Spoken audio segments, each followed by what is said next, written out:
ಮೆಸ್ಕಾಂ ಹೊರಗುತ್ತಿಗೆ ವಿಶೇಷ ಸೇವಾ ಪಡೆಯ 679 ಗ್ಯಾಂಗ್ಮೆನ್ಗಳ ಸೇವೆಗಳಿಗೆ ಸೇವಾ ಭದ್ರತೆ ಕಲ್ಪಿಸುವಂತೆ ಮತ್ತು ಬಡ ಗ್ಯಾಂಗ್ಮೆನ್ಗಳಿಗೆ ಕೆಲಸ ಕಾಯಂಗೊಳಿಸುವಂತೆ ಸಂಘಟನೆಯ ಜಿಲ್ಲಾಧ್ಯಕ್ಷರಾದ ಸತೀಶ್ ಪೂಜಾರಿಯವರ ನೇತೃತ್ವದಲ್ಲಿ ಮನವಿಯನ್ನು ಸಲ್ಲಿಸಲಾಯಿತು.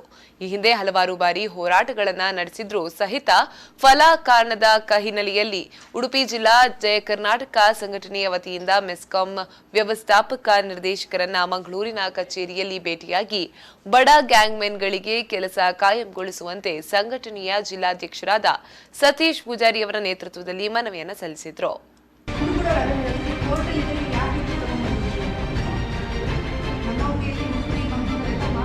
ಈ ಸಂದರ್ಭದಲ್ಲಿ ಸಂಘಟನೆಯ ಜಿಲ್ಲಾಧ್ಯಕ್ಷರಾದ ಸತೀಶ್ ಪೂಜಾರಿ, ಜಿಲ್ಲಾ ಹೋರಾಟ ಸಮಿತಿ ಅಧ್ಯಕ್ಷರಾದ ಕರುಣಾಕರ್ ಪೂಜಾರಿ, ಕಾರ್ಯಾಧ್ಯಕ್ಷ ಶರತ್ ಶೆಟ್ಟಿ ಕುಂದಾಪುರ, ಪ್ರಧಾನ ಕಾರ್ಯದರ್ಶಿ ನಿತ್ಯಾನಂದ ಅಮೀನ್, ರಾಧಾಕೃಷ್ಣ ಹಂದಾಡಿ, ವಿಶ್ವನಾಥ್ ವಾರಂಬಳ್ಳಿ, ಮೆಸ್ಕಾಂ ಗ್ಯಾಂಗ್ಮೆನ್ ನೌಕರರಾದ ರಾಘು, ಯಶೋಧರ, ಜಯರಾಮ್, ಆನಂದ್, ಅರುಣ್, ದಿನೇಶ್, ನರೇಂದ್ರ ಮೊದಲಾದವರು ಉಪಸ್ಥಿತರಿದ್ದರು.